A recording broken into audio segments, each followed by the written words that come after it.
Bom, hoje nós estamos muito chiques aqui, né? Nós vamos falar de Urso de Ouro, mas os hábitos continuam, então vai ter porrada e bomba aqui, mais uma vez. Uma família camponesa na Catalunha precisa abandonar a propriedade onde viveu por gerações para dar lugar a um empreendimento moderno de placas solares. Mas a desapropriação não virá sem a indignação e resistência. E chegou aí o dia de gravar um dos filmes aí para algumas pessoas, né? Para algumas, já começo dizendo para algumas pessoas, que é um dos queridinhos aí de 2022. Um filme aí que acabou de ganhar o Festival de Berlim e a gente teve a oportunidade de assistir. Eu já vou começar com aquela pergunta, porque hoje eu tenho certeza que esse vídeo será divisor de opiniões. Então, Natan, diga, nos conte. Eu tenho certeza que você já vai vir todo empolgado para falar sobre esse filme. O que você achou? Me conta aí. Pois é, Éder, né? Eu saí apaixonado desse filme aqui. A gente gravou recentemente um vídeo de After Sun, que nós dois gostamos bastante, vimos num tempo muito próximo, mas devo dizer que eu acho que eu gostei até um pouquinho mais desse do que aquele outro. E aí, já começando a falar um pouquinho do filme, né? Como o Éder já cantou a bola, aí a gente vai começar o filme justamente nessa mesa ali, com a família toda reunida, discutindo a situação da propriedade deles, né? Então, o avô ali, preso talvez numa tradição, num sonho do passado de que relações de cavalheirismo garantiriam o espaço dele na propriedade, vai ser aí cobrado por um sopro de realidade, aí, né? Esse documento de titularidade pedindo que eles saiam. Eu acho que esse conflito entre uma certa ilusão e a realidade é o que vai pautar ali o filme inteiro. Então não só o avô tem essa ilusão que eu acabei de comentar, como o pai também tem a ilusão de que se ele trabalhar duro, se ele mostrar serviço, ele vai ser reconhecido e vai poder ter o direito à terra. Como também o cunhado acha que se ele recorrer à modernidade, então de fato abraçar essas placas solares ali, ele vai ter uma escapatória, ele vai ter ali direito a ficar naquele espaço. Como também, por fim, se a gente for considerar só as crianças ali, para elas bastam continuarem brincando, porque para elas ali o terreno é de infinitas possibilidades, então elas vão poder continuar ali. Mas conforme o filme vai andando, a gente percebe que nenhuma dessas posturas vai garantir com que eles fiquem naquele lugar. E aí eu queria voltar até um pouquinho antes dessa cena que eu comentei na mesa de jantar, ali a cena inicial do filme, né? Quando a gente tem as crianças brincando num carro abandonado, que eu acho que ela pauta muito bem esse conflito que eu acabei de comentar. Não sei o Éder, né? Mas quando eu entrei no filme, né? As crianças ali brincando como se estivessem no espaço sideral, atirando raios lasers e falando ali da nave que eles estavam pilotando. A minha primeira reação quando a gente começa a ouvir uns sons estranhos fora de quadro ali, a gente só fica com a cara das crianças em primeiro plano, é que a gente estava ali lidando com essa coisa mais fantástica, né, de sons extraterrestres talvez. E o plano se sustenta por bastante tempo vendo ali as crianças reagindo para isso que eles estão vendo, não sei se de uma forma meio encantada, não sei se de uma forma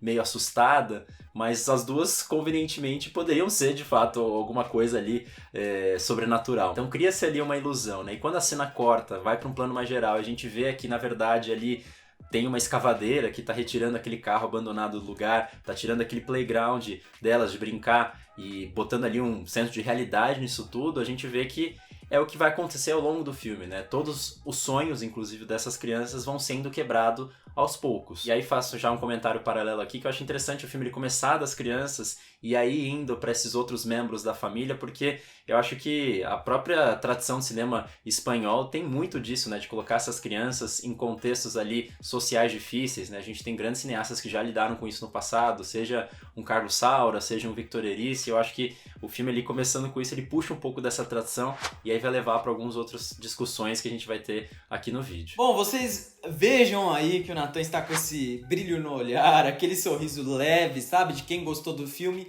E eu gostaria de ter tido essa mesma sensação, mas infelizmente eu não consegui me conectar muito com a história, eu não consegui me conectar muito com aqueles personagens. A diretora ela optou por trazer não atores, por trazer essa estética ultra realista, né? Que em alguns momentos parecem quase documentais, né? Até mesmo quando o Natan citou esses momentos em que as crianças brincam, ele tem longos planos com isso. Então, assim, eu entendo esse recurso como uma ferramenta importante para ela conseguir captar a essência daquela região, para captar a essência dos problemas que ela vai abordar ao longo do filme. Acontece várias coisas ao mesmo tempo, em proporções pequenas, mas ao mesmo tempo está acontecendo muita coisa e muitos problemas estão sendo desenvolvidos em cada um dos personagens, dos núcleos ali. Mas ao mesmo tempo, para mim, isso me parece um recurso um tanto quanto batido, né? Uma coisa que a gente já discutiu várias vezes aqui no canal, né, sobre a estética ultra-realista que o cinema brasileiro tem, que também tem essas mesmas características de pegar pessoas de regiões locais, né, para abordar os problemas de uma forma mais verossímil com a realidade. Então, assim, isso é uma característica que a gente já está bem familiarizado. Me traz um certo cansaço, me traz uma sensação de repetição. Um filme com planos longos que para mim são cansativos. Então, assim, foi um filme que pra mim tive uma sensação, que é um tipo de sensação que eu não gosto muito quando eu assisto a um filme. Que é aquela sensação que é mediana. Eu prefiro muito mais quando eu não gosto nada do filme ou quando eu gosto muito. Porque quando eu tenho esses sentimentos, isso me engaja para eu conseguir ter reflexões um pouco mais profundas sobre os problemas e as abordagens que são colocadas no filme. Então, Éder, eu discordo um pouco do que você está dizendo, porque eu acho que da mesma forma que a gente pode pegar ali não atores, pode ter essa estética não documental, a gente pode também falar que os atores é uma coisa repetitiva no cinema e a gente já viu isso desde a origem do cinema. Eu acho que, obviamente, se a gente usa esses recursos para ter ali um discurso muito parecido do que já foi feito no cinema, aí eu não tiro razão de você. E acho que aqui ele propõe debates um pouco diferentes do que, por exemplo, a gente está acostumado a assistir, né? Você que citou aí os filmes do cinema brasileiro, seja, sei lá, uma apatia de uma classe ali marginalizada, num Vizinhança do Tigre, seja a força da mulher em contextos ali de mais brutalidade, como é o caso de Baronesa. Eu acho que aqui a gente está muito mais numa coisa de como essa família reage a esse capitalismo que impõe aí essas disputas de terra. Como o Éder disse, né? Acho que várias dessas ideias propostas aparecem ali nas pequenas coisas, né? Eu gosto muito, por exemplo, de como essa família está sendo expulsa da propriedade, mas ao mesmo tempo, né, tentando ali exercer um mínimo poder que elas têm, mostrar que elas de fato controlam aquele lugar. Então, seja, por exemplo, expulsando lebres, né, que são as pragas ali da plantação de pêssegos, começa a matar, mas que muitas das tentativas que a gente vê ali ao longo do filme, eles não conseguem acertar o tiro no bicho. Tem também ali a relação que eles têm com os trabalhadores, né, que são todos imigrantes, são tratados ali como qualquer coisa, que quando tem ali um momento de mais crise, eles são os primeiros a serem descartados, e acho que o que acaba acontecendo é que essa família prova do próprio veneno, né, de não pertencer exatamente a um lugar tal qual as lebres, tal qual os imigrantes, né, se por um lado não consegue matar nenhum desses animais, como eu disse, também ali vai ter que dividir lado a lado o trabalho braçal com esses imigrantes. Então eles estão ali numa posição muito mais próxima do que a família pressupõe estar. E eu acho que ao longo do filme o movimento que acontece é não só essa família tentando expulsar os outros, como expulsar a si mesmo, né? Porque você vai vendo que esse capitalismo ali vai corroendo ali as relações que você tem de sangue, né? Então de pai e filho, de irmãos, até mesmo chegando nos netos. Então você vê que quando entra, por exemplo, esse elemento da placa solar, a partir ali de um cunhado da família, todo esse núcleo ali é expulso ali do grande núcleo central familiar. Você vê que quando o pai da família descobre ali uma plantação de maconha do filho, vai lá e queima ela. Mais uma vez isso vai gerar um atrito com o filho, ele vai meio que se isolar do resto da família, mas antes disso ali, gerando também um certo atrito com a própria irmã, né? Então vai ser meio que uma empata foda para um crush que ela estava tendo ali no meio de uma festa. Então o que acontece ali é que um vai atrapalhando o outro e tudo tem a mesma origem, né? Essa exploração do trabalho. Ao contrário do que o pai pensa ali no começo do filme, o trabalho não está dignificando essa família, na verdade está alienando, está afastando esses entes, né? Então você vê que esse macro afeta completamente ali o micro. E mais do que isso, você vê que mesmo que eles tenham ali alguns esforços de resistência, se unam ali na cooperativa, não tem muito jeito, né? Eles continuam trabalhando porque o capitalismo está aí e eles estão na iminência de serem expulsos dessa propriedade, ainda mais se ela não for produtiva. Então eu já até rebato uma crítica que eu vi alguns colegas falando sobre o filme, né, dele ser um filme meio conformista, né, por justamente ter essa estética meio de observação, né, que tem, como o Éder disse, essa coisa ultra realista de a gente só ver as coisas acontecendo e não ter, de fato, ali uma movimentação mais incisiva para mudar aquilo. É meio como se o filme fosse fatalista de que esse status quo não queria mudar. Quando, na verdade, para mim, acho que a grande revolução que acontece nesse filme são os esforços da família se manter unida. Porque, como eu disse, né, se o macro afeta o micro, já que a gente não pode mudar esse macro, a gente tem que fincar as nossas bases nesse micro. Uma coisa que eu acho interessante, esse macro, ele vai de certa forma criando essas fissuras, ou ele vai só enaltecendo problemas que já estavam ali, mas que eles ainda não tinham força suficiente para aparecer, né? Então você começa a ver ali um pai que ele é um pouco agressivo e ao mesmo tempo ele tá meio perdido, não sabe muito bem o que fazer e parece que ele tem essa necessidade muito grande de querer governar essa família, mas parece que ele não tem muita estrutura para isso.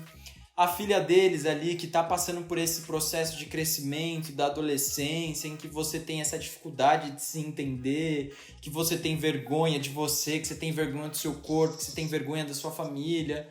A história do garoto ali, que é um moleque meio rebelde e tá nessa fase de querer extrapolar, mas parece que aquele ambiente tá um pouco pequeno para onde ele quer chegar e o que ele quer fazer. Então, assim, você vê que tem um problema ali de casamento ali, que as coisas não andam tão bem. Então, eu não acho que seja um filme conformista. Eu acho que, assim, ele traz com uma certa realidade de uma tecnologia ou de um outro meio de produção chegar e acabar com esses pequenos produtores, que é uma discussão que está muito em voga hoje, principalmente no Brasil, com o agronegócio, e dá pra gente tirar várias discussões com relação a isso. Um problema que ele chega, ele não pode ser ignorado e as pessoas precisam lidar com ele, e ele não vai deixar de avançar. Então, eu acho que a ponto que esse outro meio de produção avança, os problemas familiares também. Eu acho que esses colapsos que essa família vão tendo ao longo do filme são interessantes. Mas foi como eu te falei, eu não são interessantes a ponto de eu conseguir ter uma certa catarse ou de eu conseguir sentir muita empatia com os problemas daqueles personagens que eu tô vendo ali em tela. Novamente, Éder, eu vou ter que discordar de você aqui. Mas eu não acho que esse seja um filme de catarse. Acho que é longe disso. Acho que, como você mesmo disse, né, esse processo do capitalismo ali tá se infiltrando na família é muito menos estrondoso, muito menos chamativo do que parece, né? A gente, num primeiro momento, pode ser que tá tudo certo, mas aí aparece uma pequena rusga aqui, uma pequena rusga ali, e você vai ver isso já tá completamente contaminado. Então, é um processo que é lento, é um filme que precisa ali se fazer demorado. Por isso que eu acho que também essa empatia que você comentou, sentir falta, é uma coisa que eu acho que não é o foco ali do filme também, porque não é um filme de personagem, né? Eu acho que é muito mais desse conjunto ali que vai todo mundo pra baixo e eventualmente acontece ali uma pequena redenção que também não é pra lá dessas coisas. Então eu defendo muito essa lentidão do filme, né? Essa falta de empatia, essa falta de catarse, porque, em primeiro lugar, criar esse senso de família, de estar ali um do lado do outro todos os dias, essa rotina é morosa. Segundo, né? Desgastar a relação deles aí a partir de como cada um reage a essa situação também é um processo penoso. Terceiro, eu não acho que é um caminho reto, né? Você vê que muitas vezes o pai ele fica completamente estressado com a placa solar ali na casa dele, mas ele vê que de fato existe ali uma necessidade naquilo e vai lá e coloca de volta. Tem uma briga ali com o cunhado, eles pegam os filhos e levam embora, mas em determinado momento os filhos são trazidos para brincar ali com a filhinha do protagonista da família. Eu acho que as relações familiares, elas demoram a acontecer e eu acho que para mim esse é o grande trunfo ali do filme. Tanto é que talvez se existe um momento de catarse, é justamente a cena em que você tem ali a mãe dando um tapa tanto no filho quanto no marido, depois de ter uma discussão que mais uma vez separaria ainda mais a família. Então talvez para mim essa seja a virada para que a família entenda o que é essencial, né? O que é estar um do lado do outro, apesar dessas dificuldades ali do macro. Eu acho que dialoga super com o tom do filme ser ali numa nota menor. Aí já puxando pra cena final do filme, né? Eu não acho que esse seja um filme de muitos spoilers, mas se vocês se incomodarem, vocês pulam aqui pro tempo indicado. Como eu comentei lá, né? A cena inicial acho que pra mim sintetiza muito essa ideia de ilusão e realidade que acontece ali no filme inteiro.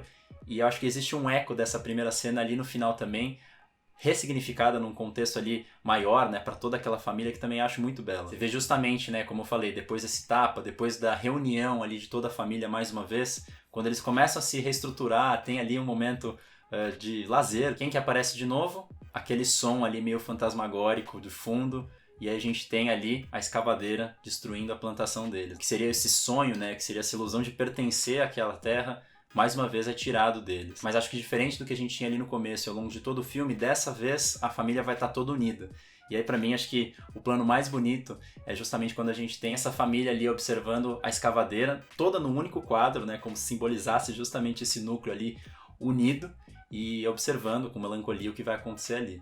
Mas pelo menos elas estão juntas. E aí corta e a gente tem as crianças brincando mais uma vez naquele espaço ali, já ressignificado, degradado, né, com um outro contexto ali para ela. Eu acho que é um filme dessas pequenas metáforas, dessa pequena crítica ao capitalismo, sem chamar muita atenção, sem muito estardalhaço, e que eu acho que ele super funciona justamente por tomar essas decisões que não são tão chamativas. Infelizmente, de fato, não foi um filme que me pegou muito, mas eu tenho que admitir que eu gosto muito do final. Eu concordo muito com você com essa relação entre juntar a família, mas ao mesmo tempo eles olham de forma meio desolada um futuro que não pode ser parado, de uma situação que não pode ser impedida que ela aconteça. Foi um final bom, eu acho que me deu um pouquinho mais de ânimo ali pro filme, mas ainda assim não foi suficiente para que eu tivesse essa comoção pela situação e pelos personagens. Eu acho que é um filme despretensioso, ao mesmo tempo é um filme muito audacioso, porque foi como eu disse,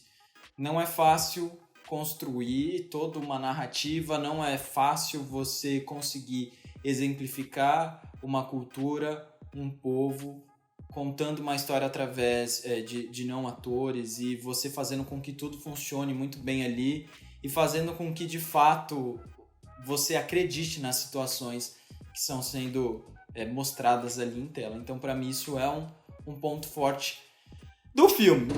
Aqui com as nossas diferenças, chegou aquele momento que a gente concorda, que é um dos melhores momentos aqui do vídeo, que é o 20 recomendar. Então, Nathan, conta aí pra gente qual que é a dica de hoje. Bom, minha dica aqui hoje, né, estamos falando de disputa de terra, o Éder estava falando aí de cinema brasileiro contemporâneo, estamos aqui na iminência de uma eleição nacional, então eu queria recomendar aqui uma lista de filmes que o MST fez sobre a história do próprio MST, como esse grande movimento que reivindica pelo uso de terras improdutivas.